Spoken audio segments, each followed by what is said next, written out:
Hi friends, ఓం సాయిరాం. బాబాగారి ఆశీస్సులు అందరిపైన ఉండాలని, అందరూ కూడా సుఖంగా, సంతోషంగా, ఆరోగ్యంగా, ఆనందంగా ఉండాలని చెప్పి ఆ బాబాగారి తరఫున నేను కూడా మనస్ఫూర్తిగా కోరుకుంటున్నాను. ఈరోజు బాబాగారు అందించే సందేశం ఏంటి అంటే కనుక, తల్లి విధి వ్రాత రానున్న రోజులలో నీ తలరాత ఏంటో తెలుసుకునే ఒక చిన్న కథను వినిపించబోతున్నాను. ఇది విన్న నువ్వు 3 రోజులలోనే అద్భుతాన్ని చూస్తావు. నిర్లక్ష్యం చేయకు తల్లి, ఇది కేవలం నీ కోసమే అని చెప్పి ఏదో తెలియని సందేశాన్ని ఈరోజు బాబాగారు మనకు అందించాలి అనుకుంటున్నారండి. మరి బాబాగారు ఏ సందేశం అందించినా కూడా అదే మన భవిష్యత్తుకు పునాది అని చెప్పి మనందరికీ కూడా తెలిసిన విషయమే కదా. మరి ఎవరికైతే బాబాగారి మీద పూర్తి నమ్మకం, విశ్వాసం ఉంటాయో వారందరూ కూడా ఈ వీడియోకి ఒక చిన్న లైక్ ఇచ్చి వీడియోని వినడం అయితే స్టార్ట్ చేయండి. తల్లి విధి వ్రాత రానున్న రోజులలో నీ తలరాతకు తెలిపే ఈ చిన్న కథని నువ్వు జాగ్రత్తగా విను. ఇది విన్న నువ్వు 3 రోజులలోనే అద్భుతాన్ని చూస్తావమ్మా. నిర్లక్ష్యం చేయకు బిడ్డ. నీ యొక్క విధి వ్రాత అనేది ఏ విధంగా ఉండబోతుంది, ఏం చేస్తే నీ యొక్క విధి వ్రాత అనేది మారుతుంది, ఈ కష్ట సమయం నుంచి నువ్వు ఎప్పుడు బయటపడతావు అని చెప్పి ప్రతిరోజు కూడా నన్ను నీ మనసులో తలుచుకొని, బాబా ఈ కష్టాలు పడలేకపోతున్నానయ్యా, ఈ కష్టం నుంచి నన్ను గట్టెక్కించయ్యా బాబా, ఈ యొక్క సమస్య మాకు దూరం అయ్యేలా చూడండి బాబా, నేను అనుకున్న ఈ చిన్న కోరిక నెరవేరేలా చూడండి బాబా అని చెప్పి ప్రతిరోజు కూడా అడుగుతూనే ఉన్నావు కదా తల్లి. అయితే ఎప్పుడు నీ యొక్క సమస్యలు, కోరికలు తెచ్చే చిన్న కథను చెప్తాను. ఈ కథని ఎక్కడ కూడా వదిలిపెట్టకుండా జాగ్రత్తగా విను, అప్పుడే నీకు అర్థమవుతుంది. ఒక ఊరిలో ఒక దంపతులు భార్యాభర్తలు ఉన్నారు. వారికి లేక లేక ఒక మగ బిడ్డ జన్మిస్తాడనమాట. బిడ్డ జన్మించిన తర్వాత ఎంతో అపురూపంగా, గారాబంగా చూసుకుంటూ ఉంటారు. బిడ్డకు ఏదైనా జాతక దోషాలు ఉన్నాయా అని చెప్పి ఒకరోజు ఒక సన్యాసిని, అంటే ఒక గురువు గారిని బిడ్డ దగ్గరికి పిలిపిస్తారు. బిడ్డ అంటే ఆ యొక్క బిడ్డ జాతకం అంతా కూడా పరిశీలించిన ఆ గురువు గారు, ఈ బిడ్డ మహజ్జాతకుడు, ఈ బిడ్డ ఒక రాజుకి అల్లుడిగా వెళ్తాడు, ఒక రాజ్యాన్ని పాలించే రాజుగా మారతాడు. ఈ బిడ్డ జాతకం చాలా అదృష్టపరంగా ఉంటుంది. ఈ బిడ్డ ఎక్కడ కాలు పెడితే అక్కడ బంగారమే అవుతుంది. ఈ బిడ్డ చాలా తెలివైన వాడు, చాలా మంచి బుద్ధి కలవాడు, పేరు ప్రఖ్యాతలను సంపాదించుకుంటాడు అని చెప్పేసరికి ఆ తల్లిదండ్రులు చాలా సంతోషపడతారు. ఒక విషయం దగ్గర ఆశ్చర్యం వేసి ఆ గురువుని అడుగుతారు. మేము చూస్తే చాలా పేదరికంలో ఉన్న వాళ్ళము, నా బిడ్డ రాజు ఎలా అవుతాడు అని చెప్పి అడగగా తనకి ఆ సన్యాసి ఏం చెప్తాడు అంటే కనుక, నీ బిడ్డ రాజు తప్పకుండా అవుతాడు. ఒక రాణిని పెళ్లి చేసుకుంటాడు, ఒక మహారాజు యొక్క కుమార్తెను పెళ్లి చేసుకుంటాడు, ఆ రాజ్యానికి నీ బిడ్డే తర్వాత వారసుడు అవుతాడు అని చెప్పగా భార్యాభర్తలు ఇద్దరు కూడా చాలా సంతోషిస్తారనమాట. ఈ విషయం ఆ నోట ఈ నోట పడి అందరూ కూడా ఆ బిడ్డ గురించి గొప్పగా చెప్పుకుంటుంటారు. ఊరంతా కూడా ఈ విషయం తెలిసిపోతుందన్నమాట. ఇక లేక లేక మగబిడ్డ జన్మించాడు, ఆ బిడ్డ కూడా మహజ్జాతకుడు అని చెప్పి అందరికీ తెలిసేసరికి ప్రతి ఒక్కరు కూడా ఆ బిడ్డను చూడడానికి చాలామంది తండోపతండాలుగా తరలి వస్తున్నారు ఆ ఊరి జనం. అయితే ఒకరోజు అనుకోకుండా పక్క ఊరు మహారాజా ఆ ఊరిలోకి అడుగు పెడతాడనమాట. ఆ ఊరిలోకి అడుగుపెట్టి పక్క ఊరికి ఎలా వెళ్ళాలి అని చెప్పి దారి అడుగుదామని చెప్పి అక్కడ ఆపుతాడు. వాళ్ళ ఇంటి సమీపంలో అందరూ ఒకరి తర్వాత ఒకరు ఆ ఇంట్లో నిలిచి రావడం గమనిస్తూ ఉంటాడు మహారాజు. గమనించి ఒకరిని పిలిచి అడుగుతాడనమాట, ఏముంది ఆ ఇంట్లో, ఎందుకు అందరు కూడా అలా ఆ ఇంట్లో నుంచి వెళ్ళి వస్తున్నారు, చాలా సంతోషపడిపోతున్నారు, ఏం జరిగింది అక్కడ అని చెప్పి అడిగేసరికి ఆ దంపతులు ఇద్దరు కూడా చాలా పేదవారు, లేక లేక వారికి మగ సంతానం కలిగింది, ఆ సంతానం కూడా మహజ్జాతకుడు అని చెప్పి నిన్ననే ఒక గురువు గారు చెప్పారు. ఆ బిడ్డ పక్క ఊరి రాజు యొక్క కుమార్తెను పెళ్లి చేసుకొని మహారాజుగా మారబోతాడంట అని చెప్పి తెలిసేసరికి ఇది ఎలా సాధ్యమవుతుంది అని చెప్పి మనసులో అనుకొని బయటపడకుండా, పక్క ఊరి మహారాజు నేనే, నాకు ఒక కుమార్తె ఉంది, నా కుమార్తెను ఈ పేదింటి పిల్లవాడు ఇచ్చి పెళ్లి చేసుకుంటాడా, ఇది అసలు అసాధ్యమైన పని, అసలు ఇంతకీ ఆ గురువు ఎక్కడా అని చెప్పి అందరినీ తెలుసుకొని ఆ గురువు దగ్గరికి వెళ్తాడనమాట. వెళ్ళి అడుగుతాడు, ఆ పేదింట్లో జన్మించిన ఆ పిల్లవాడు నా ఇంటికి ఎలా అల్లుడుగా వస్తాడు, నా కుమార్తెను ఎలా పెళ్లి చేసుకుంటాడు, ఇది అసలు ఎలా సాధ్యపడుతుంది, నేనెందుకు నా కుమార్తెను అటువంటి పేద ఇంట్లోకి ఇచ్చి పెళ్లి చేస్తాను, ఇది అసలు సాధ్యమేనా అనేసరికి ఆ గురువుగారు చెప్తారు, ఇది ఖచ్చితంగా సాధ్యపడుతుంది, ఎందుకంటే అదే ఆ పిల్లవాడి యొక్క విధి వ్రాత అని చెప్పి అనేసరికి ఆ రాజుకు చాలా కోపం వస్తుంది. ఇది నేను బతికి ఉండగా జరగని పవను, మీరే చూస్తారు కదా విధి రాతను ఎలా మారుస్తాను అని చెప్పి ఆ గురువు దగ్గర చెప్పి ఆ మాట అక్కడి నుంచి వెళ్తాడనమాట. తర్వాత రోజు బాగా ఆలోచించుకొని మారు వేషంలో ఆ యొక్క దంపతుల ఇంటికి మహారాజు వెళ్తాడు. వెళ్ళి మీ యొక్క కుమారుడు మహారాజు ఇంటికి అల్లుడు అయ్యే అదృష్టం తన విధి వ్రాతలో రాసి పెట్టి ఉంది అని అంటాడు. ఎంతటి మహజ్జాతకుడి, ఇలా పేద ఇంట్లో ఏవి విద్యాభ్యాసాలు చెప్పించకుండా పెంచితే ఆ ఇంటికి ఎలా అల్లుడిగా మారుతారు, అందుకని మీ యొక్క కుమారుడిని నాకు దత్తతగా ఇవ్వండి, మీ కుమారుడికి అన్ని విద్యల్లో కూడా చక్కగా అన్నీ నేర్పించి అన్నిటిలో కూడా అనుభవాన్ని సంపాదించి తనకు తెలివితేటలను అన్ని విద్యా బుద్ధులను నేర్పించి నేను మళ్ళీ మీ దగ్గరికి పంపిస్తాను అని చెప్పి అడిగేసరికి తన తల్లి ఒప్పుకోదు. నా బిడ్డను మీతో ఎలా పంపిస్తాను, అసలు మీరు ఎలా నాకు తెలియదు, నా బిడ్డను మీకు ఉన్నట్టుండి నాతో పంపించమంటున్నారు, ఎలా సాధ్యపడుతుంది అనుకుంటున్నారు అని చెప్పి తల్లి అడుగుతుంది కోపంగా. అప్పుడు మీరేమీ బాధపడాల్సిన అవసరం లేదమ్మా, నాకు ఒక ఆశ్రమం ఉంది, ఆశ్రమంలో ఎంతోమంది బిడ్డలకు నేను విద్యను అందిస్తున్నాను. సరిగ్గా 17 సంవత్సరాలు నిండేసరికి ఈ బిడ్డ గొప్ప విద్యావంతుడిగా సకల విద్యలలోనూ ఉత్తీర్ణత సాధిస్తాడు. మరి ఒక మహారాజు ఇంటికి అల్లుడు అవ్వాలంటే అన్ని విద్యల్లో కూడా స్థానం సంపాదించుకోవాలి అని చెప్పగా ఆ యొక్క తండ్రి ఆలోచిస్తాడు. ఒకవేళ విధి వ్రాతలో కూడా ఇది కూడా రాసిపెట్టి ఉందేమో, నా దగ్గర ఉంటే నా యొక్క పేదరికం వల్ల నా బిడ్డకు అన్ని విద్యలు నేర్పించలేను, నా బిడ్డకు ఒక రాజు ఇంటికి అల్లుడయ్యే అవకాశం ఉంది కనుక అన్ని విద్యల్లో ఖచ్చితంగా శిక్ష ఉండి తీరాలి అని చెప్పి ఆలోచించుకొని తన పెళ్ళానికి అంటే తన భార్యకు ఏదో విధానంగా నచ్చచెప్పి అతనితో పాటు తన కుమారుణ్ణి పంపించడానికి ఒప్పుకుంటాడు. ఇక అతను తీసుకొని వెళ్తూ ఈ పిల్లవాడిని ఈరోజే నేను హత్య చేసేస్తాను, ఈ పిల్లవాడు బతుకుంటే నా ఇంటికి అల్లుడు అవుతాడంట, ఇది ఎలా సాధ్యపడుతుంది, ఇతడు బ్రతికుంటే ఏదైనా జరగవచ్చు అని అనుకొని ఒక పెట్టెలో ఆ చిన్న పిల్లవాడిని పెట్టేసి ఒక నదిలో విడిచిపెడతాడు ఆ మహారాజు. ఆ నదిలో విడిచిపెట్టిన తర్వాత ఆ జట్క పెట్టెలో ఉన్న బాలుడికి ఏమాత్రం కూడా నీరు తాకదు.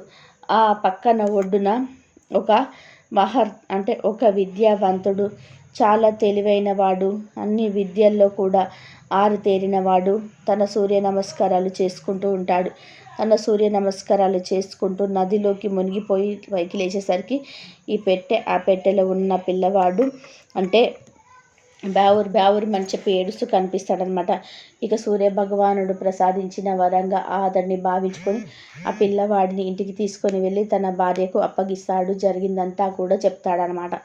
ఇక అప్పటి నుంచి ఆ పిల్లవాడికి సూర్యచంద్ పేరు పెట్టి ఆ పిల్లవాడికి మంచి చెడు అని నేర్పించుకుంటూ చక్కగా సాగుతూ అన్ని విద్యలను నేర్పిస్తూ చాలా అపురూపంగా తన యొక్క కుమారుడిలాగా పెంచుతారు. ఎందుకంటే ఆ దంపతులకు కూడా సంతానం లేదు కాబట్టి ఆ పిల్లవాడిని తన సొంత పిల్లవాడిగా భావించుకొని వారు పెంచుతారనమాట. ఇక ఒకరోజు అతడి యొక్క గురువు అంటే సూరజ్ యొక్క గురువు అతడిని మెచ్చుకుంటారనమాట. అయితే నువ్వు చాలా చిన్న వయసులోనే ఏది చెప్పినా కూడా పసిగట్టగలుగుతున్నావు, నువ్వు చాలా తెలివైన వాడివి, నీలాంటి వారు 100కు 1 మాత్రమే ఉంటారు, నువ్వు ఒక్కసారి నేర్పించిన వెంటనే ఏదైనా కూడా కనిపెట్టేస్తున్నావు అని చెప్పి గురువు పొగుడుతూ ఉన్న సమయంలో ఆ వెనకమాలే ఆ పక్క ఊరు మహారాజు కూడా ఉంటాడు. ఈ పిల్లవాడు చాలా తెలివైన వాడు గురువు గారు అని చెప్పి అతన్ని ప్రశ్నిస్తాడు. అప్పుడు ఆ మహారాజుగా గురువు చెప్తాడు, ఈ పిల్లవాడు చాలా తెలివైన వాడు, చిన్న వయసులోనే అన్ని విద్యలు నేర్చుకున్నాడు, ఏదైనా కానీ ఒక్కసారి చెప్పగానే వెంటనే కనిపెట్టేసే మనస్తత్వం కలవాడు, ఈ పిల్లవాడు చాలా చాలా తెలివైన వాడు అని చెప్పి చాలా గొప్పగా ఆ గురువు చెప్పేసరికి ఆ యొక్క రాజుకు ఆ పిల్లవాడిని ఎలాగైనా సరే తన యొక్క రాజమందిరంలో ఏదో ఒక పని దగ్గర పెట్టుకోవాలి అని ఆలోచన వస్తుంది. ఇక ఆ గురువుని అడిగి తన ఇంటి అడ్రస్, పేరు, చిరునామా అన్నీ తెలుసుకుంటాడు.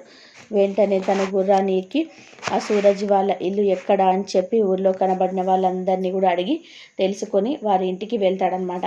ఇక సూరజ్ తల్లిదండ్రులను కలుస్తాడు. ఇక ఈ సూరజు తల్లిదండ్రులను మీరేనా అని చెప్పి అడిగి అతడు, నేను పక్క ఊరి మహారాజుని, మీ యొక్క సూరజ్ చాలా తెలివైన వాడు అని చెప్పి తన యొక్క గురువు నాతో చెప్పాడు.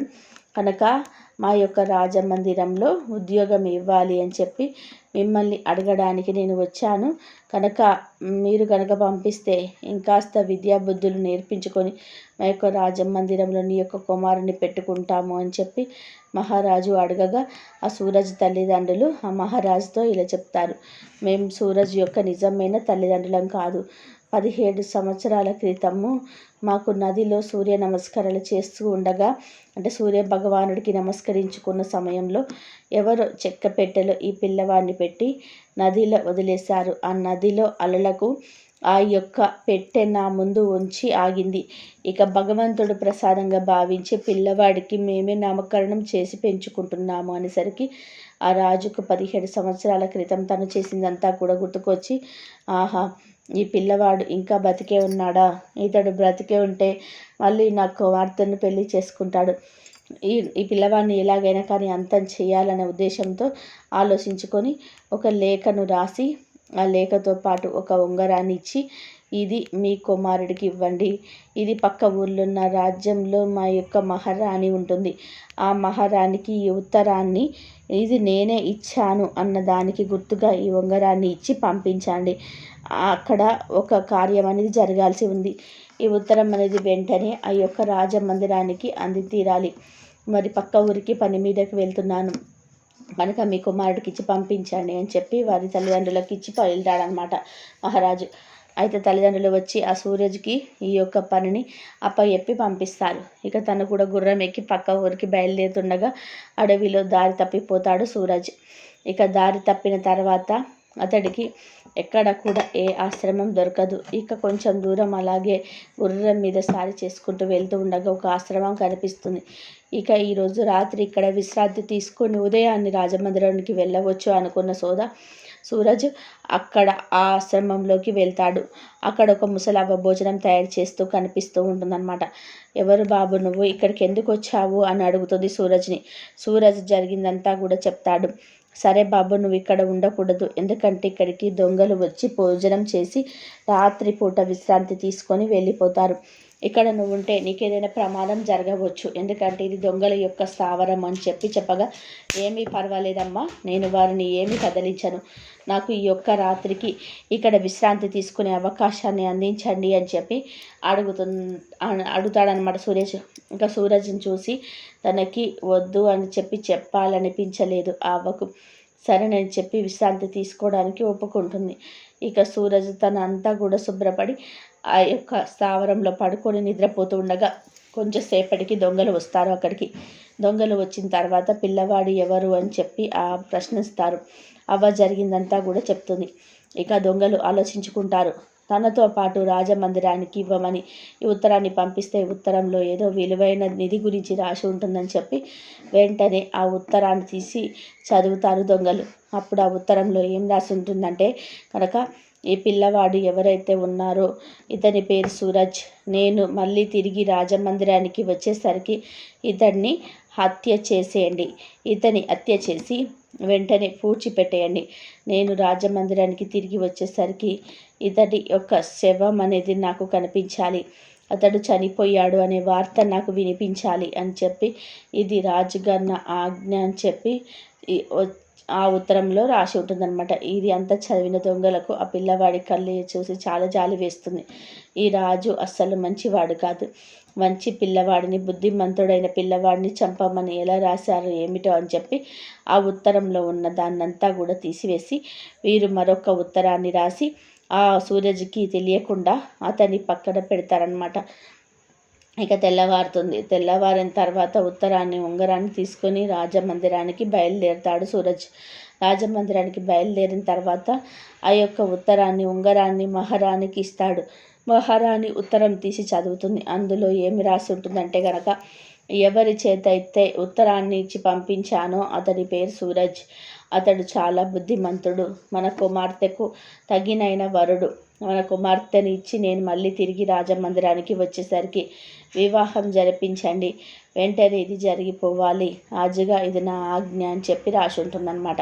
అది విని ఒక్కసారిగా ఆశ్చర్యపోతుంది. మహారాజు ఒక సామాన్యమైన యువకుడితో మహారాజు యొక్క కుమార్తెనిచ్చి వివాహం చేయమన్నాడా? ఇది ఎలా సాధ్యపడుతుంది? పోనీ నమ్మకూడదు అనుకుంటే అతడి యొక్క ఉంగరాన్ని కూడా సాక్ష్యంగిచ్చి పంపించాడు. దీని వెనకాల ఏదో ఆంతర్యం ఉండే ఉంటుంది. మహారాజు చెప్పిన మాట వినకపోతే మహారాజుకు చాలా కోపం వస్తుంది. వెంటనే పెళ్లి చేసేద్దామని చెప్పేసి మహారాణి తన యొక్క కుమార్తెనిచ్చి ఆ సూరజ్కిచ్చి పెళ్లి చేస్తుందన్నమాట. ఇక కొన్ని రోజుల తర్వాత ఆ యొక్క మహారాజు ఇంటికి రాజమందిరానికి తిరిగి వస్తాడు. జరిగిందంతా కూడా తెలుసుకొని చాలా కోప్పడతాడు. మహారాణి అరుస్తాడు. అప్పుడు మహారాణి చెప్తుంది, ఉత్తరంలో రాసి ఉన్నదే కదా నేను చేసింది అంటే ఏది ఆ ఉత్తరం ఇటీ అని చెప్పి అడుగుతాడనమాట. ఆ ఉత్తరం ఇది అని అడిగిన తర్వాత ఉత్తరంలో అదంతా కూడా చదివిది నేను రాసింది కాదు, ఇదంతా కూడా సూరజ్ పని అయి ఉంటుంది అని చెప్పి సూరజ్ని పిలిపించి అని చెప్పి చెప్తాడనమాట. ఇక సూరజ్ని అడుగుతాడు. సూరజ్ నాకేం తెలియదు, నాకేం సంబంధం లేదు, ఎంత చెప్పినా నమ్మడు. ఇద్దరి మధ్య వాదోపవాదనలు జరుగుతూ ఉండగా ఒక సన్యాసి రాజమందిరానికి వస్తాడు. ఇక రాజభటులు తన రాజు దగ్గరికి వచ్చి ఎవరు మిమ్మల్ని కలవడానికి వచ్చారు అని చెప్పగా వెంటనే అతన్ని లోపలికి పిలిపించమని చెప్పి అడ్డాడు రాజు. ఇక లోపలికి పిలిపించిన తర్వాత ఎవరైతే చిన్నప్పుడు ఈ పసిపిల్లవాడిని చూసి సూరజ్ని చూసి ఒక మహారాజు ఇంటికి అల్లుడవుతాడు, రాజు అవుతాడు అని చెప్పారు ఆ సన్యాసి అతడనమాట. ఇప్పటికైనా కానీ మహారాజా, విధి వ్రాతను తప్పించడం ఎవ్వరి తరం కాదు. మీ యొక్క కుమార్తెకు అతడికి వివాహం జరిగిపోయింది. మీరు ఒప్పుకోకపోయినా ఇదే వాస్తవం కనుక అతన్ని మీ దగ్గర ఉంచుకొని మీ యొక్క అల్లుడిగా అంగీకరించి జాగ్రత్తగా చూసుకోండి. మీ ఇక ఎన్ని ప్రయత్నాలు చేసినా కూడా విధి వ్రాతను తప్పించడం మీ తరం కూడా కాదు అని గుర్తుంచుకోండి. ఇక మీరు ఏదైనా పాపం చేస్తే కనుక ఇక మిమ్మల్ని కాపాడడం ఎవరి వల్ల కాదు అని చెప్పి ఆ సన్యాసి చెప్పకుండా అక్కడి నుంచి వెళ్ళిపోతాడనమాట. ఇక దానికి మహారాజు అంగీకరించి సూరజ్ని ఏమీ అనకుండా కూతుర్ని అల్లుడిని ఆశీర్వదిస్తాడు. ఇక్కడితో కథ ముగుస్తుంది. ఈ కథ ద్వారా బాబాగారు చెప్పాలి అనుకుంటున్న నీతి ఏంటంటే గనక, తల్లి విన్నావు కదా, ఇది వ్రాత. అక్కడ మహారాజు 2 సార్లు ప్రయత్నించాడు ఆ పిల్లవాడిని చంపడానికి. కానీ అతని ఇంటికి అల్లుడు కాకుండా మాత్రం ఆపలేకపోయాడు. అలాగే నీ విధి వ్రాతలో ఏది రాసిందో అదే జరుగుతుంది ఇక్కడ. కనుక నువ్వు ఎన్ని ప్రయత్నాలు చేసినా కూడా నువ్వు తెలివిగా ఆలోచించుకొని నీ కష్టాలన్నిటినీ కూడా పోగొట్టుకొని ఒక మానవుడికి భూమి మీద పుట్టిన ప్రాణులన్నిటిలోకెల్లా అత్యంత తెలివి ఉంటుంది. ఆ తెలివిని ఉపయోగించుకొని కష్టాల నుంచి ఎలా బయటపడాలి అని ఆలోచించుకోవాలి తప్ప విధి వ్రాత మార్చుకోవడం అనేది చివరకు ఆ బ్రహ్మతరం కూడా కాదు అని చెప్పి నువ్వు తెలుసుకొని తీరాలి. జరిగేదంతా కూడా నీ మంచికి అని నువ్వు అంగీకరించి తీరాలి అని చెప్పి ఈరోజు మనకు బాబాగారు చాలా చక్కటి సందేశాన్ని అందించారండి. ఈ కథలో ఉన్న ఆంతర్యం ఏంటో మీ అందరికీ కూడా అర్థమైంది, నచ్చింది అని చెప్పి అనుకుంటున్నాను. మరి నచ్చింది, అర్థమైందని చెప్పి మీ అందరికీ అనిపిస్తే కనుక ఈ వీడియోకి ఒక చిన్న లైక్ అయితే ఇవ్వండి. కింద కామెంట్ సెక్షన్లో ఓం సాయిరామ్ అని చెప్పి టైప్ చేయడం మర్చిపోవద్దు. మరి బాబాగారి మంచి సందేశంతో మళ్ళీ కలుసుకుందాం. బాబాగారు ఏది చెప్పినా మన మంచి కోసమే చేస్తాడు కాబట్టి మనము తెలివిగా ఆలోచించుకొని మన కష్టాలన్నింటినీ కూడా పోగొట్టుకొని ఒక మానవుడికి భూమి మీద పుట్టిన ప్రాణులన్నింటిలోకి అత్యంత తెలివి ఉంటుంది. ఆ తెలివిని ఉపయోగించుకొని కష్టాల నుంచి ఎలా బయటపడాలి అని ఆలోచించుకోవాలి తప్ప విధి వ్రాత మార్చుకోవడం అనేది మన చివరకు బ్రహ్మతరం కూడా కాదు అని చెప్పి తెలుసుకొని తీరాలి అని చెప్పి బాబాగారు అయితే మంచి కథ చెప్పారు కదండి. కాబట్టి ఏది జరిగినా మనం అంగీకరించి తీరాలి కంపల్సరిగా. ఆ అంగీకరిస్తే తప్ప మనకు ఏది జరగాలనుకున్నా మన కర్మ ఫలాలన్నీ తొలగిపోయి మనకు వచ్చేది కంపల్సరిగా వచ్చేస్తుంది. మనము ఏది చేయాలనుకున్నా సరే ఆ దేవుడి అనుగ్రహం, ఆ బాబా అనుగ్రహం మన పైన ఎప్పుడు ఉంటే గనక మనం ఏదైనా సరే సాధించుకోగలుగుతాము. ఎంత ప్రయత్నాలు చేసినా ఒక్కొక్కసారి మనకి ఏ పనులు కూడా జరగవు కాదా.